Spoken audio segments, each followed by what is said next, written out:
함께 보실 말씀은 시편 27편 1절로 6절까지 말씀입니다. 시편 27편 1절로 6절, 구약 성경 제가 가진 성경 820페이지입니다. 제가 봉독해 드립니다. 여호와는 나의 빛이요 나의 구원이시니 내가 누구를 두려워하리요. 여호와는 내 생명의 능력이시니 내가 누구를 무서워하리요. 악인들이 내 살을 먹으려고 내게로 왔으나 나의 대적들 나의 원수들인 그들은 실족하여 넘어졌도다. 군대가 나를 대적하여 진칠지라도 내 마음이 두렵지 아니하며 전쟁이 일어나 나를 치려 할지라도 나는 여전히 태연하리로다. 내가 여호와께 바라는 한 가지 일, 그것을 구하리니 곧 내가 내 평생에 여호와의 집에 살면서 여호와의 아름다움을 바라보며 그의 성전에서 사모하는 그것이라. 여호와께서 환난 날에 나를 그의 초막 속에 비밀히 지키시고 그의 장막 은밀한 곳에 나를 숨기시며 높은 바위 위에 두시리로다. 이제 내 머리가 나를 둘러싼 내 원수 위에 들리리니 내가 그의 장막에서 즐거운 제사를 드리겠고 노래하며 여호와를 찬송하리로다. 아멘. 할렐루야. 네. 이쪽이 사람이 없고 이쪽이 많아요. 이쪽이 롬바르디아 같아요. 예. 이쪽이 베니스가 너무 사람이 이쪽으로만 쏠리신 것 같은데 좀 이렇게 좀 간격 유지하면서 잘 앉아주시면 좋을 것 같습니다. 우리 옆에 분들하고 인사하겠습니다. 사랑합니다. 마음에 없을지 모르지만 마음에 없는 소리 한 번 더 하겠습니다. 보고 싶었습니다. 마음에 있는 소리 하신 줄로 믿습니다. 오늘 함께 보실 말씀의 제목은 내가 여호와께 바라는 한 가지입니다. 여러분 영화 버킷리스트를 보셨습니까? 저는 그걸 TV에서 방영하는 것들을 한번 보고 또 많은 말을 많이 들었던 것 같은데 완주는 하지 못했었습니다. 그러다 완주를 이번 주에 했어요. 그 영화를 보면서 그 영화에 보면 두 남성이 나오는데요. 한 이제 흑인 남성과 백인 남성이 나옵니다. 흑인 남성의 이름은 카터고 그리고 백인 남성의 이름은 에드워드입니다. 두 사람 다 되게 열심히 살아갑니다. 카터는 카센터 정비공으로서 일해왔고 그리고 에드워드는 회사의 회장으로서 엄청난 부를 누리고 살아가고 있습니다. 그런데 두 사람이 갑작스럽게 비보를 듣게 된 것은 자신들의 건강에 이상이 온 것이죠. 둘 다 암에 걸리게 됩니다. 그리고 암의 종류는 정확히 모르겠습니다. 그런데 에드워드는 이 머리를 수술한 거 봤을 때 뇌종양 같고 그리고 내장에 통해서 수술받은 사람은 아무래도 카터 같습니다. 어쨌든 두 사람이 같은 병동에 있게 됩니다. 그때 이제 그 카터라는 사람이 자신이 대학교 1학년 시절에 그러니까 무려 45년 전에 교수님께서 내주었던 그 과제가 바로 버킷리스트였던 거죠. 그때는 별로 중요하게 생각 안 했던 문제였는데 근데 자신이 갑자기 이제 죽음을 앞두고 둘 다 시한부 선고를 받는데요. 카터는 약 한 1년, 6개월에서 1년 정도 살 것이다. 그리고 에드워드는 6개월 정도 살 것이다 라고 선고를 받게 되는 거죠. 그 가운데 이제 노란 종이에 자신들이 하고 싶은 걸 써 내려갑니다. 카터가 먼저 썼고 에드워드가 그게 뭔지 보면서 그러면서 그럼 우리 한번 해보자 그러면서 이렇게 시작이 된 것입니다. 에드워드는 남는 게 돈이지 않습니까? 에드워드의 돈으로 그 모든 것을 진행하게 됩니다. 돈이 있으니까 전용 비행기를 타고 나라를 옮겨 다니면서 그들의 꿈을 실천하고 있습니다. 근데 중요한 것은 그들의 가치입니다. 그들의 인생을 살면서 가치를 다른 부분이 보이는 거죠. 흑인 남성 카터는 가족을 가장 우선시 여기는 사람이었습니다. 가치가 가족이었죠. 그는 흑인으로서 본인이 사실은 교수가 되고 싶었지만 못 되었기 때문에 그러면서 이제 돈을 벌면서 자식들을 낳고 또 손주들을 이렇게 얻어가면서 이제 가족이 늘어난 거죠. 가족을 정말 중요한 가치로 생각하고 살아갑니다. 그리고 에드워드는 그의 말에서 이렇게 말합니다. 나는 지금까지 한 번도 쉰 적이 없다. 그는 정말 일을 사랑하고 그리고 가장 세상에서 재밌는 일은 돈 버는 일 같이 일만 해오고 살아갑니다. 그의 가치는 돈과 명예 그리고 일인 거죠. 그런데요, 뭐 제 기준에서 봤을 때는 에드워드보다 그래도 카터가 가족을 가치 우선순위로 둔 것을 봤을 땐, 그래도 이 세상에서 가치로 따져봤을 때는 그래도 카터가 좀 더 보람된 가치를 추구하지 않았나라는 생각이 듭니다. 그런데 성경은 그것도 가족을 위해서 살아가는 것도 그 가치도 다가 아니다라는 것을 말해줍니다. 시편 17편 14절에서 여호와여 이 세상에 살아 있는 동안 그들의 분깃을 받은 사람들에게서 주의 손으로 나를 구하소서. 그들은 주의 제물로 배를 채우고 자녀로 만족하고 그들의 남은 산업을 그들의 어린 아이들에게 물려주는 자니이다. 여기에서 시편 기자는 뭐라고 말하냐면, 제가 이렇게 되지 않길 바랍니다. 하나님, 다름이 아니라 제가 이 땅에 살아가는 동안에 이 땅에서 내 모든 것들을 다 보상받으려는 그 목적을 두고 살거나, 아니면 내가 번 돈을 내가 마음껏 쓰고 또한 남은 것 그리고 자식들에게 물려주고 가는 것을 최고의 가치로 두며 살아가지 않게 해달라고 시편 기자는 말하고 있는 거죠. 그러니까 가족을 위해서 가치를 두고 살아가는 것도 허무하다라는 것을 말해주고 있는 것입니다. 우리 인간들은 누구나 짧은 인생을 살아가는 동안 가장 중요하게 생각하는 각각의 가치가 있습니다. 그러나 거의 모든 사람들이 가장 중요하게 생각하는 가치는 이 세상에서 잘 먹고 잘 살다가 자식들에게 뭐 있으면 남겨줘. 요즘은 유산 남겨줄 것도 없습니다, 가기 전. 왜냐하면 끝나고 나서도 은퇴하고 난 다음에도 살 날이 우리가 길기 때문에 다 쓰고 가죠. 하지만 그래도 우리가 우리 것을 가지고 남은 것을 가지고 갈 수 없기 때문에 물려주고 가는, 우리의 가치인 거죠. 그렇게 우리는 살아가고 있습니다. 그러나 오늘 우리가 이 시편의 기자가 오늘 보면 다윗인데요, 다윗은 이 세상 살면서 부귀영화를 다 누렸던 왕입니다. 그런데 그는 또한 자식들도 많았어요. 자식이 너무 많았어요. 가지 많은 나무에 바람 잘 날 없다고, 정말 바람 잘 날 없고 자식도 많았고 돈도 많고 뭐가 다 있었지만 그는 이것들을 자신의 이 땅을 살아가는데 최고의 가치로 두지 않았다는 거죠. 그러면 다윗은 무엇을 자신의 최고의 가치로 두었을까요? 첫째는요, 다윗은 이렇게 고백합니다.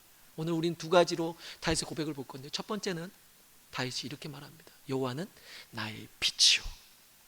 여러분, 빛과 대조되는 것은 바로 어둠입니다.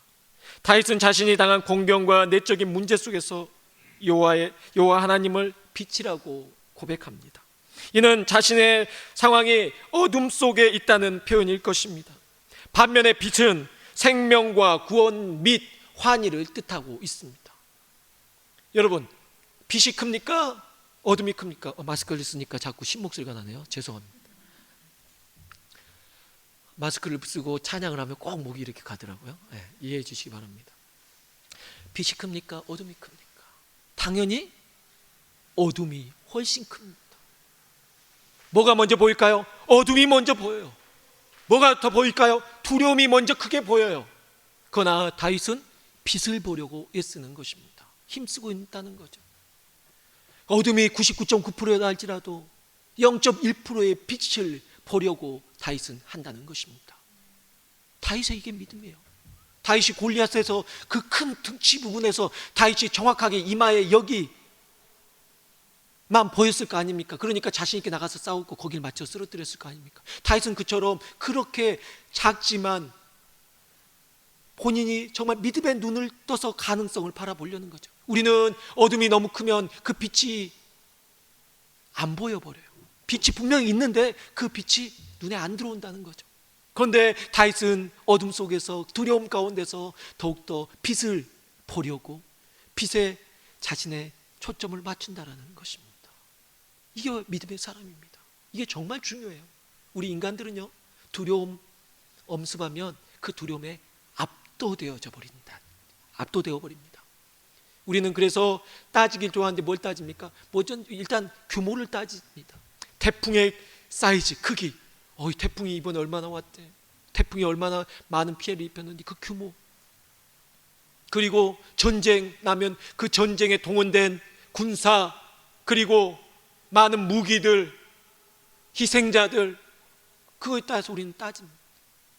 그리고 전염병을 통해서 그 전염병의 크기, 사망자 수, 또 요즘 같은 확진자 수, 우리는 이런 것이 눈에 먼저 들어올 수밖에 없어요.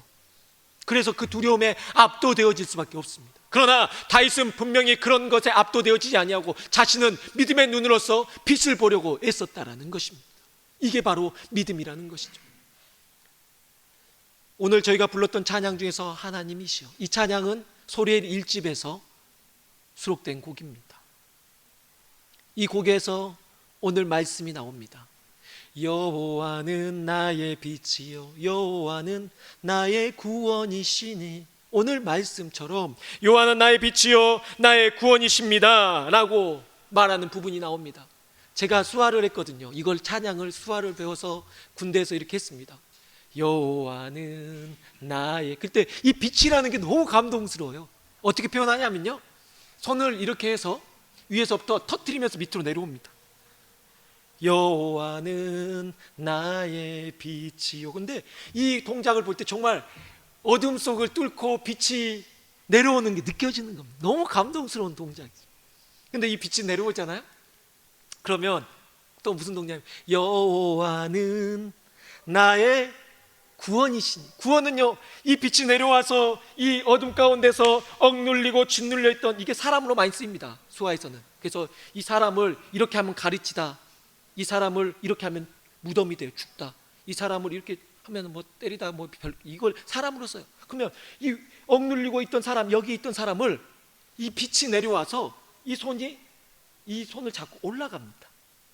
제가 느낄 때는 이 죄인된 어둠 속에 물려있던, 두려움에 억압되어 있던 이 사람을 이 하나님의 오른손이 잡고 위로 끌어올려준다는 감동이 있다라는 것이죠.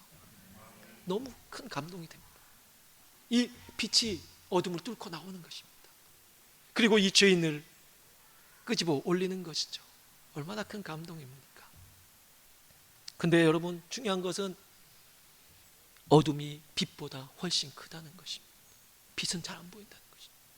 그러나 빛을 우리는 찾아야 되고, 다윗 또한 사람이기 때문에 어둠이 더 크게 보이죠. 두려움이 더 크게 보이죠. 그러나 다윗은 자신이 스스로 힘씁니다. 애씁니다. 뭘요? 그 빛을 보기 위해서, 그 불가능한 것을 가능케 하시는 하나님을 보기 위해서요. 여러분, 우리가 믿는 하나님은 잘 보이는 하나님이 아닙니다. 세상 속에서 많은 신이 있고 많은 우상이 있고 많은 종교가 있지만 우리 하나님이 제일 안 보입니다. 정말 안 보여요. 바티칸에 가 있는 많은 조각상들처럼 정말 그게 다 신이라면, 여러분, 그 신들 중에 하나님은 안 보여요. 그 어둠 속에 안 보이는 그 빛처럼, 정말 보이지 않는 그 빛처럼 하나님은 그런 하나님이에요. 그런데 우리는 그런 하나님을 믿고 있어요. 그러면 우리에게는 그런 눈을 가져야 된다는 거예요. 뭐예요? 믿음의 눈을, 빛을 보려는 그 눈을 가져야 된다는 것입니다. 다윗은 했습니다. 하나님을 보기 위해서. 여러분, 어려움 속에서 하나님을 보기 위한 훈련이 우리가 있어야 된다는 것입니다. 다윗은 자신 스스로가 훈련을 합니다. 뭘 보기 위해서요? 하나님을 바라보기 위해서. 그 두려움에 압도되어지지 아니하고 나를 구원하시는 하나님을 보기 위해서 애쓰고 있다는 것입니다. 여러분, 다윗이요, 똑같은 사람입니다. 근데 더 기뻐하고 있어요. 그 이유가 무엇이냐면요, 다윗이 더 기쁠 수밖에 없는 건 더 억압당했기 때문이 그래요. 다윗은요, 15살 때 나가서 골리앗을 때려서 쓰러뜨렸습니다. 그 후로 5년 후에 그는 왕궁으로 가서 이제 왕의 사위가 되어서 살아가게 되는데, 그때 고생 시작입니다. 20살 때부터 도망쳐서 사울왕이 죽이려고 그러잖아요. 막 죽이려고 그러니까 도망쳐서 그때부터 10년간 도망살이를 합니다. 어디를 일로 갔다 가면 다윗이 이쪽에서 갔다 가면 어떻게 됐든지, 도시에 현상금을 얼마나 걸어놨든지 다윗을 고발하면 또 그쪽으로 오면 다윗 또 도망가고. 이제 더 이상 다윗이 이스라엘 땅에서는 숨을 곳이 없습니다. 더 이상 있을 만한 땅이 없어요. 머리 눕힐 곳이 없습니다. 그래서 그가 생각한 것이 바로 망명입니다. 오늘날 말하면 한국 사람이 북한으로, 한국에서 살기 어렵네요, 사채업자들이 쫓아오고 빚도 많고, 그러니까 저는 이북으로 망명하겠습니다. 그런 사람 뭐 뉴스에 간혹 한 명씩 북한으로 갔다 하더라 이런 말 들었지만 없어요. 그렇잖아요. 근데 다윗이 그렇게 갔어요. 그 나라가 어떤 나라입니까? 블레셋이 바로 자기가 쓰려떴던 골리앗의 나라예요. 그러니까 내가 그 장수를 죽였는데 그 나라 가서 살겠냐고요. 근데도 자신이 그 땅에서 사는 가능성이 지금 자기의 지금 고향 땅인 이스라엘에 살고 사는 것보다 더 가능성이 있으니까 그리로 갔을 거 아닙니까? 그런 어려움과 힘든 그 절망과, 여러분 가능성이 없어요. 살 곳이 없어요.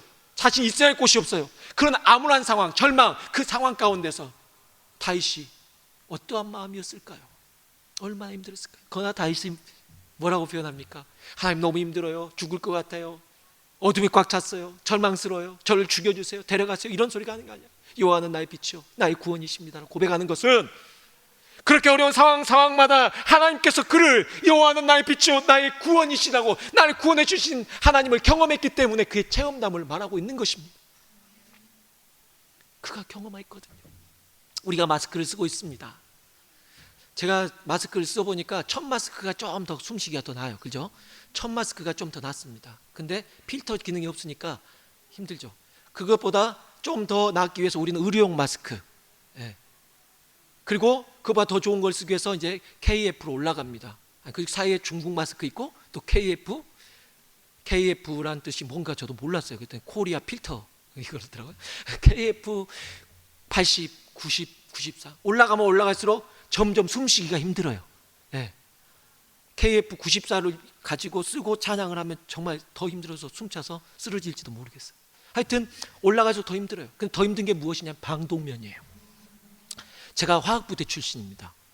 화생방, 그러니까 그 화생방 뭐 가스나 뭐 이런 사람들에게 생체 화학 무기를 갖다가 쏘면은 화학부대가 가서 뭐 소독하고 그런다 그래요. 근데 저희는 그걸 가지고 뭐 목욕도 하고 뭐 겨울에 나가서 뭐 그랬던 것 같아요. 근데 훈련 나가면, 여름철에 나가면요, 여러분 거위털 파카 아시죠? 그냥 오리털 말고 뻣뻣하고 좀 두꺼운 거위털 파카 안에다가 활성탄이란 건 뭐냐면, 여러분 그 겨울에 우리가 추울 때 손난로 이렇게 비비면 그 뜨거워지는 그 탄 있잖아요. 그런 게 이 옷에 가득 차 있어요. 거위털 파카 안에 그게 다 차 있어요. 그니 움직이면, 이 활성탄이 움직이면 더 점점 뜨거워져요. 여름철에 그거를 일주일 동안 입고 훈련을 받아요. 전투복 위에다 그걸 입고, 이렇게 두꺼운 걸 입고 그 훈련 받는데 그 위에다가 방독면을 씌워요. 그럼 여름에 그 진지 땅 파놓고 저쪽에서 뭐 우리가 참모에 숨어서 막 이렇게 하는 데가 있어요. 그 안에 들어가서 여름 땡볕 밑에서 그걸 입고 방독면 쓰고 있는데 진짜 딱 죽고 싶어져요. 진짜 너무 힘들어요. 오죽하면 전쟁 나면 어차피 방독면 쓰고 30분 후에 죽을 거 방독면 안 쓰고 숨 잘 쉬고 죽으려한다. 내가 오죽하면 그랬어. 너무 답답하고 너무 죽을 것 같아요. 막 방독면 하루 종일 쓰다가 한번 벗을 때가 와요. 밥 먹을 때. 여러분 정말 여러분 주변에 생의 의지가 꺾이시고 나 죽고 싶다, 나 의욕이 없다 이러신 분에게 방독면 선물 적극 추천해 드립니다. 이거 쓰고 벗잖아요. 그러면 갑자기 살고 싶은 욕구가 확 생겨요. 나 더 살아야겠다, 나 더 숨 쉬고 싶다. 막 얼마나 좋은지 모릅니다. 제가 무엇을 말하려고 합니까? 내가 억압당해지고 내가 더 힘든 상황에서 벗겨지잖아요. 그러면 그 기쁨이 더 충만한 겁니다. 우리가 느끼는 하나님과 다윗이 느끼는 하나님이 달라요.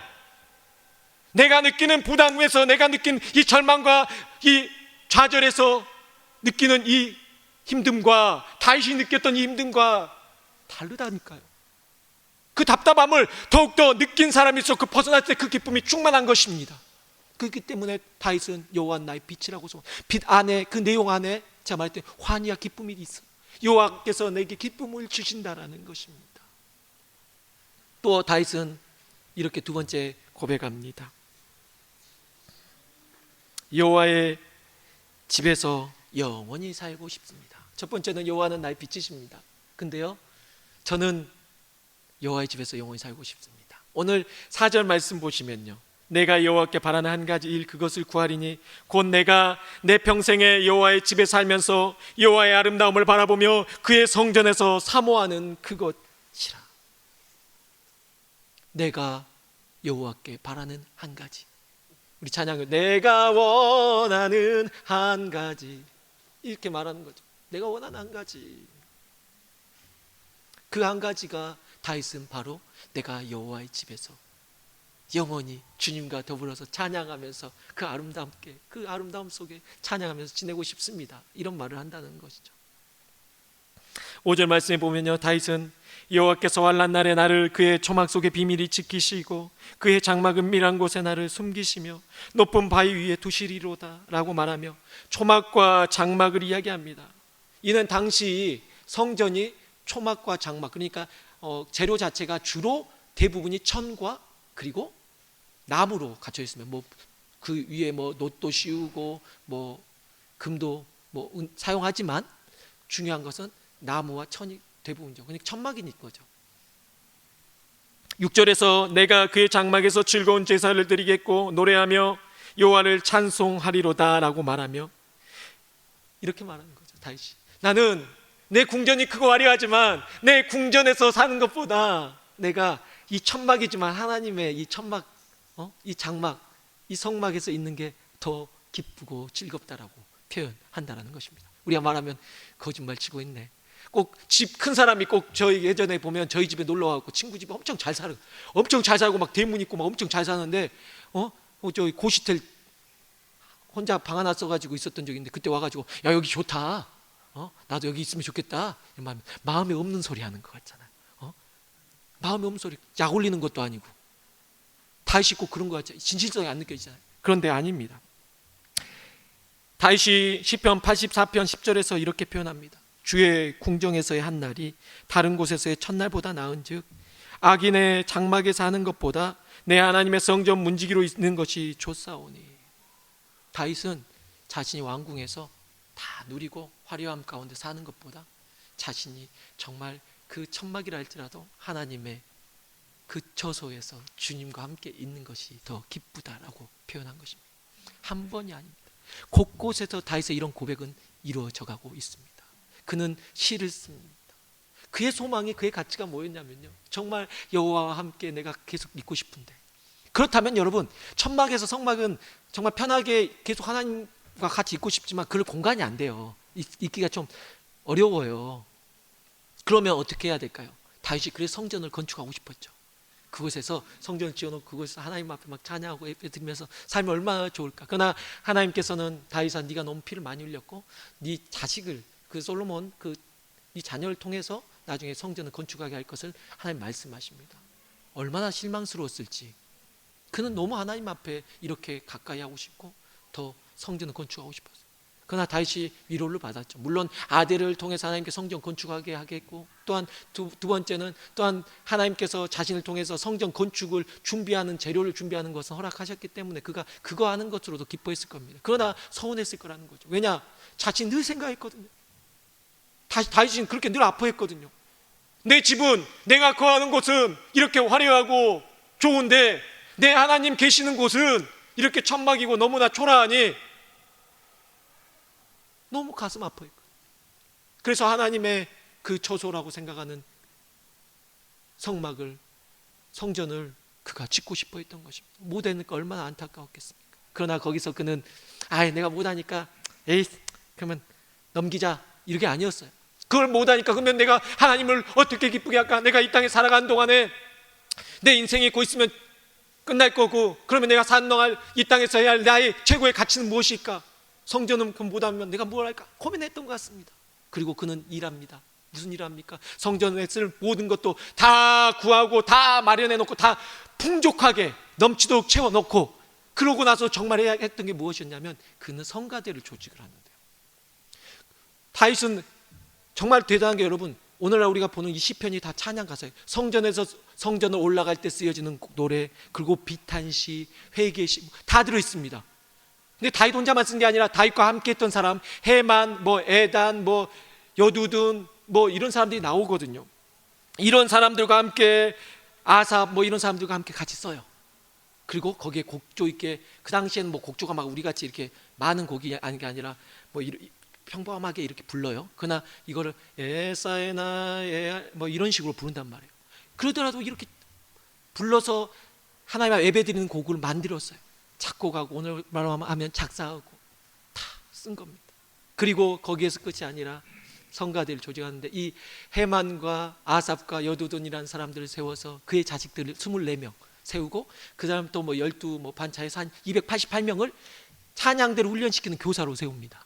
그리고 찬양대를 조직하는데 레위 사람들 중에서만 택합니다. 레위 사람들이 38,000명, 그 중에서 4,000명을 성가대로 훈련시킵니다. 오늘날만 찬양대로 훈련을 시키는 거죠. 찬양 4,000명 여러분 부른다고 생각하고 싶죠. 다윗은 그것뿐만 아니라 악기도 수금도 잘 탔죠. 악기도 개발했습니다. 그리고 그 악기를 사람들이 가르쳐서 악기는 악기대로 사람들이 또 연주하고 찬양은 찬양대로 부르고 얼마나 감격스러웠겠습니까?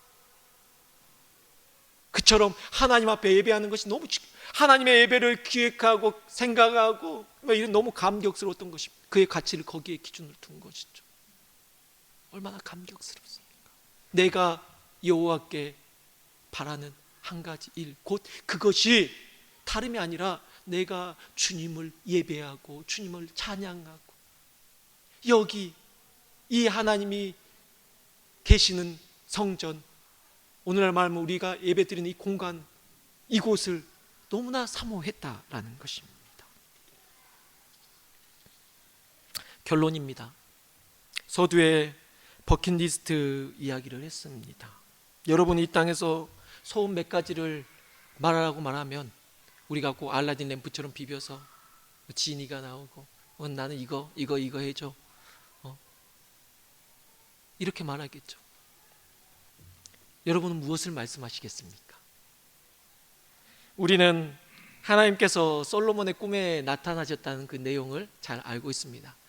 가장 학생들에게 많이 가르치는 내용 중에서 하나가 솔로몬의 꿈. 그리고 솔로몬이 이렇게 꿈에 꿨더니 거기 하나님 나오셔서 내가 너 그렇게 솔로몬이 이 1000번의 제사를 통해서 하나님을 감동케 했고 하나님 그날 밤 꿈에 나타나셔서 그에게 내가 너에게 무엇을 줄고 했을 때 솔로몬이 물질을 구하지 않았고 지혜를 구했다는 거, 부경화를 구하지 않았고 지혜를 구했다는 거 우리는 잘 알고 있습니다. 그래서 저도 어렸을 때 선생님들이 꿈에 만일 너희들 꿈에 오늘 하나님 나타나면 너희도 뭐라고 구해야 돼? 지혜요 했던 것 같아요. 예. 지혜를 구했어요. 정말 그렇게 지혜를 구했던 것 같아요. 그게 틀렸다고 생각하지 않습니다. 근데요 그게 정답은 아닙니다. 전 그렇게 배웠던 것이 정답은 아니라고 생각되어집니다. 그래서 솔로몬이 지혜를 구했습니다. 지혜를 받아서 그는 정치를 잘했습니다. 그리고 지혜로운 왕이라고 주변 나라에서 인정을 받았습니다. 그러나 중요한 거는 그가 죽고 난 다음에 백성들은 솔로몬 때 너무 힘들었다. 그러면 그 아들 왕에게는 아버지가 정치하지 말아달라고 말을 합니다. 지혜로운 왕이었는데도 정치를 다윗보다 못했던 것 같습니다. 또한 지혜로운 왕이었음에도 불구하고 하나님 앞에서도 그는 벗어나서 아버지 다윗보다도 더 정직한 삶을 살지 못했습니다. 그러면 지혜가 다가 아니라는 거예요. 하나님이 인정했던 것은 지혜의 왕 솔로몬이 아니었고 하나님이 인정했던 사람, 하나님이 사랑했고 하나님이 합당한 믿음을 가졌다는 하나님의 마음에 합한 사람이라고 인정받았던 사람은 바로 다윗이었다는 거죠. 다윗이 오늘 말하는 거에 답이 있습니다. 내가 여호와께 바라는 한 가지, 그거 바로 지혜가 아니에요. 내가 하나님 앞에 예배자로서 이렇게 늘 하나님과 예배드리며 살고 싶습니다. 이거 중학생들이 정말 싫어요. 아이들 사역할 때 애들이 물어봤어요. 저한테 목사님 천국 가면 뭐예요? 천국 가면 우리가 거기서 하나님 앞에 모여서 하나님의 말씀을 정말 생방송으로 들으면서 그래서 찬양하면서 예배드리면 얼마나 기쁘겠니? 애들이 얼마나 지루할까? 주일날 예배도 얼마나 힘들고 지겨운데 그러면 죽어서 천국에서 영원히 예배만 드려요. 찬양만 하고. 얘도 이러는 거예요. 왜 그렇습니까? 우리가 죄된 인간들이기 때문에 그래요. 죄에 사로잡혔으니까. 예배의 감격을 정말 못 느꼈으니까 그래요. 여러분 정말 예배에 감동되어지고 하나님을 예배 가운데서 만나고 성령의 충만함을 입으면 그런 말 못합니다. 예배 가운데서 여러분 은혜를 받으면요 그런 말 못해요. 그 은혜 가운데서 영원히 벗어나지 않고 싶어서 정말 그 공간에 살고 싶고 교회에서만 지내고 싶어지는 게 그런 마음이 생겨요 정말. 근데 세상 속에 살아가다 보면 나중에 또 교회가 멀어지게 되고 그 예배가 힘들어지게 돼요. 그러나 은혜 가운데 있으면 안 그렇다고요. 그러니 지금 다윗의 표현은 무엇입니까? 은혜 가운데 살아가고 있는 거예요. 그러면서 그 자신이 이곳에서도 정말 사는 동안에도 여호와의 집에서 계속 찬양하고 예배하며 교회에서 오늘날 말하면 지내고 싶지만 죽어서도 내가 천국 가서도 하나님 곁에서 늘 예배하면서 이 아름다움과 이 즐거움에 벗어나지 않고 살고 싶습니다 라고 다윗이 고백하는 것입니다. 법궤가 잠시 블레셋으로 갔다 돌아왔을 때 오베데돔의 집에 있었을 때 다윗은 그 법궤를 돌려받기를 원했습니다. 돌아올 때 그 법궤가 성 안으로 들어왔을 때 다윗은 너무 기뻤습니다. 왕의 신분을 입고 그는 정말 너무 좋아서 오늘 말하면 기쁨의 댄스를 췄습니다. 그러다가 속옷이 내려간지도 모르고 부끄러움을 다 당하고 수치가 드러나도 그래도 기뻤습니다. 왜? 내가 하나님이 나에게 오니까. 이처럼 예배를 사모했다라는 것입니다. 여러분, 무엇이 여러분의 가치입니까? 이 세상에 살아가는 동안 무엇을 받기를 원하십니까? 오늘 우리가 말씀을 통해서 본 이 다윗은 여호와의 그 빛에 매료되어서 여호와는 나의 빛이십니다. 내가 여호와께 바라는 한 가지는 내가 여호와의 집에서 주님과 영원히 살고 싶습니다라고 고백합니다. 예수 그리스도 생명의 빛, 그가 이 땅에 오셨고 그 빛이 사람을 살리는 빛이 되었습니다. 세상은 그 빛을 싫어했지만 우리 심령 가운데 그 빛은 찾아오셨고 우리를 구원하셨습니다. 우리 크리스천들에게 최고의 가치, 우리가 정말 우리 목숨을 걸여서 우리가 그렇게 살기를 원한다면 바로 주와 함께 살아가는 것, 주와 함께 길 가는 것, 즐거운 일 아닌가. 주님과 함께 늘 동행하시면서 주님을 사모하는 최고의 가치 있는 삶을 누리시기를 주 예수 그리스도의 이름으로 축원합니다.